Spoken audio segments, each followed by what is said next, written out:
So because Craig is not here, Kelsey and I will be doing the quote-unquote service. I will start off with trying to explain how I came to Christ, and without boring you. We'll see how it goes.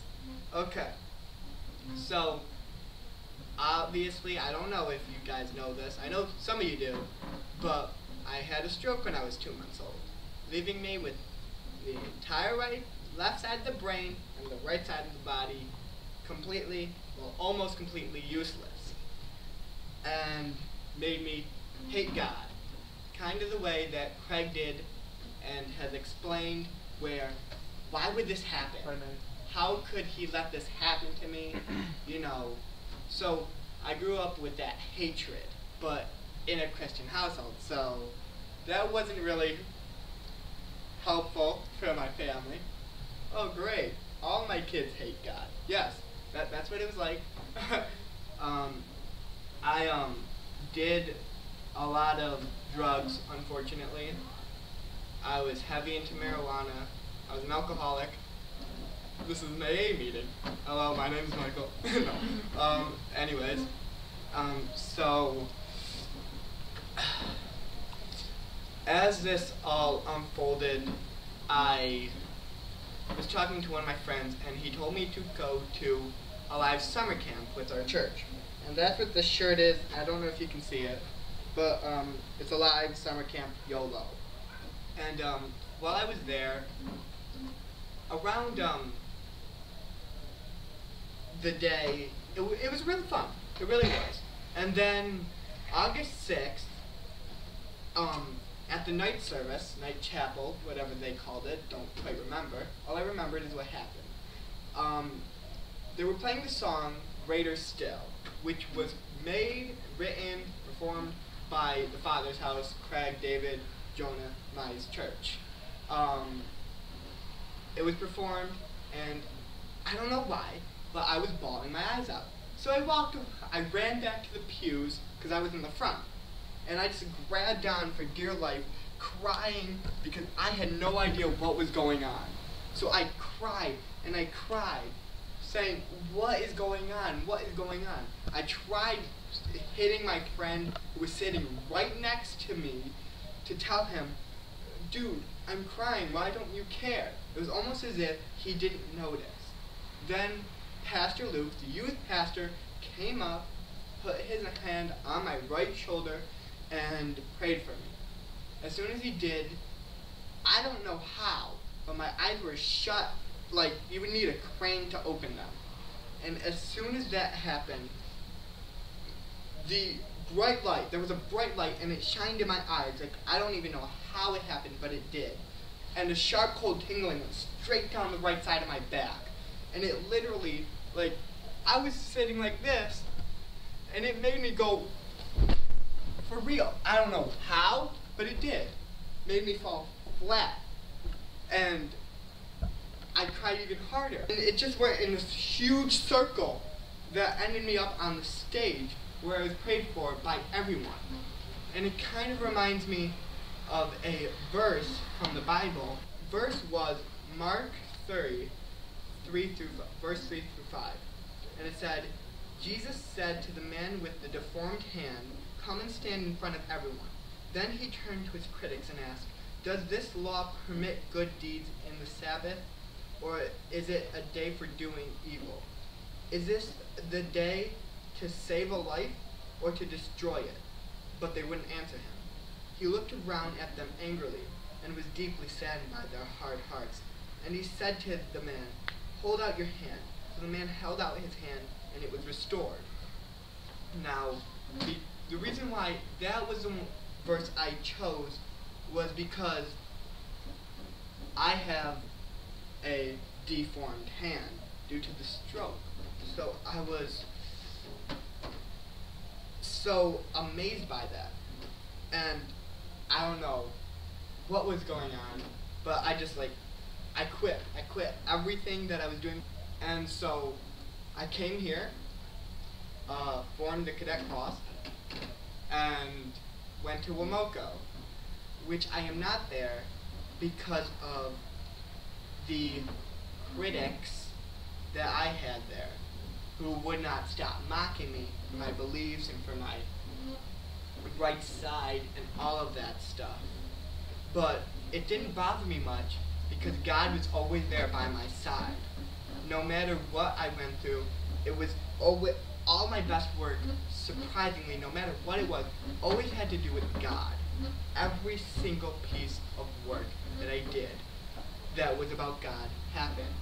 So I like to consider myself the child of the light due to the fact of all this stuff, and not once through the whole thing did I ever fall back into that that I was back when Satan had a hold of me.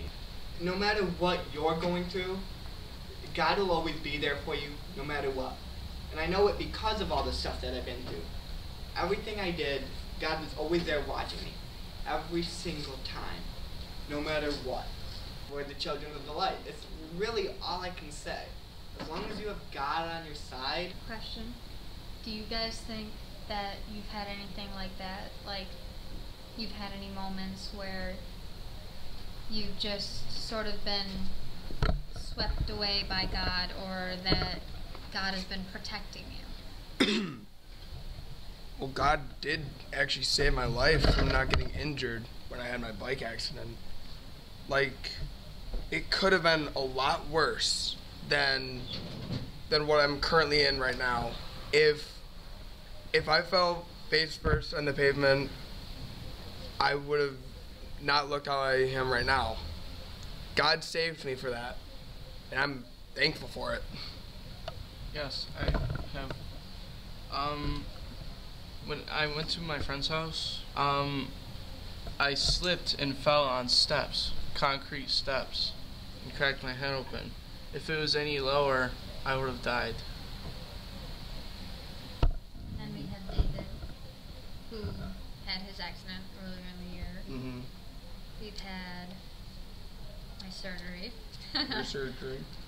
And it's We just also had kind our of show. like We also had our show. the show. The show actually went really well. We didn't have a lot of chinks in it. Nobody got seriously injured. No, like growing up on the horse farm with all the horses, they're big animals. And they're pretty unpredictable sometimes. So I have been in quite a few like dangerous situations with the horses. They get scared, they get shocked, and they like freak out. So like I'm pretty lucky that I haven't gotten seriously hurt. Like I've fallen off, but I've seen people fall off and like land on their side and not move at all till the ambulance comes and they have to like fix their spine.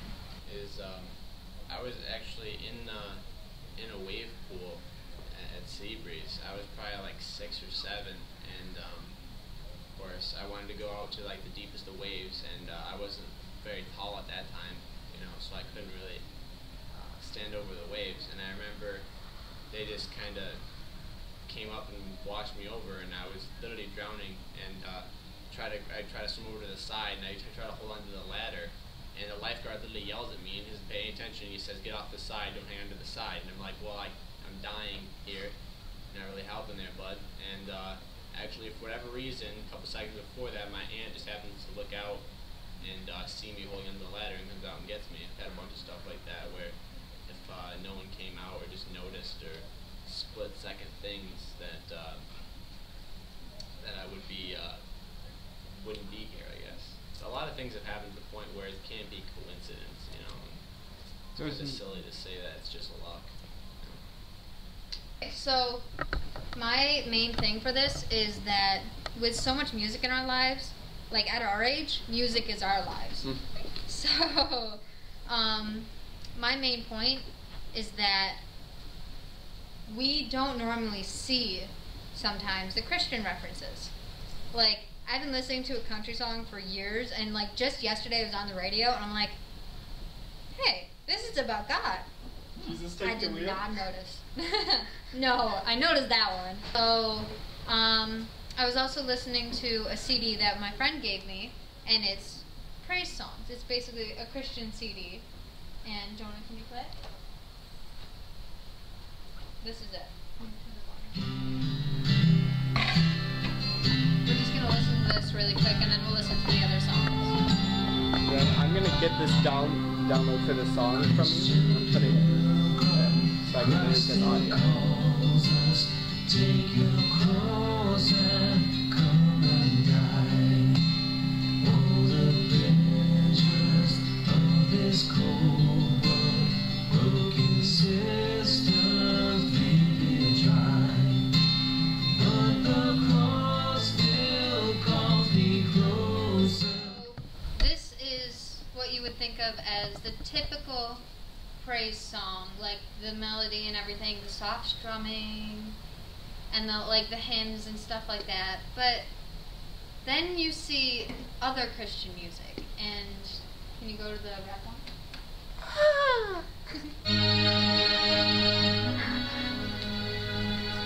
Like, you can definitely tell it's about God, but you know.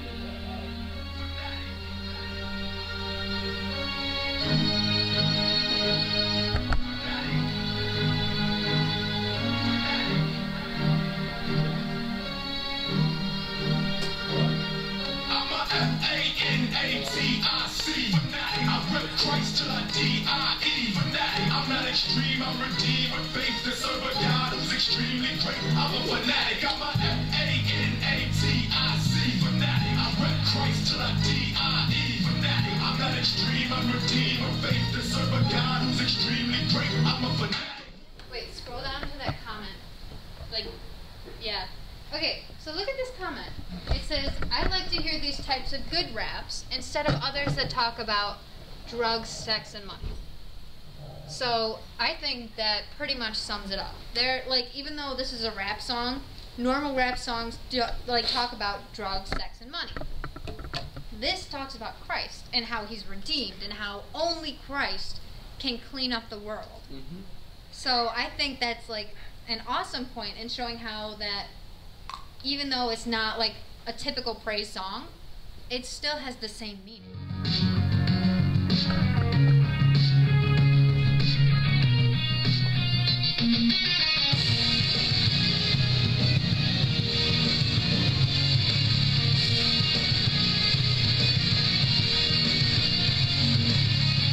I've been waiting for things to change. Such loss of time is still the same. Raise the questions, but they'll give the answers. This song is very kind of heavy metal, and Nine Lashes is it's a Christian band.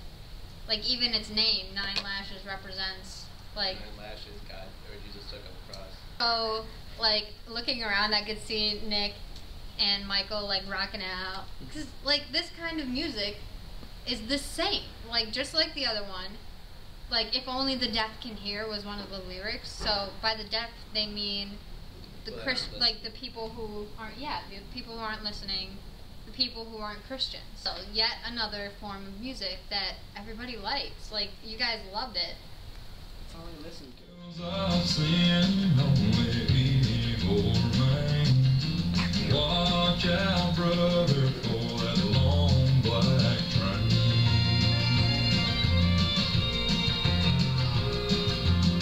Look to the heavens, you can look to the sky. You can find redemption staring back into your eyes. Basically, this song, I really like it. This song talks about the long black train, and there's two things that could be represented as, and the first one is a black train that takes you to hell. You get on the train and you go to hell.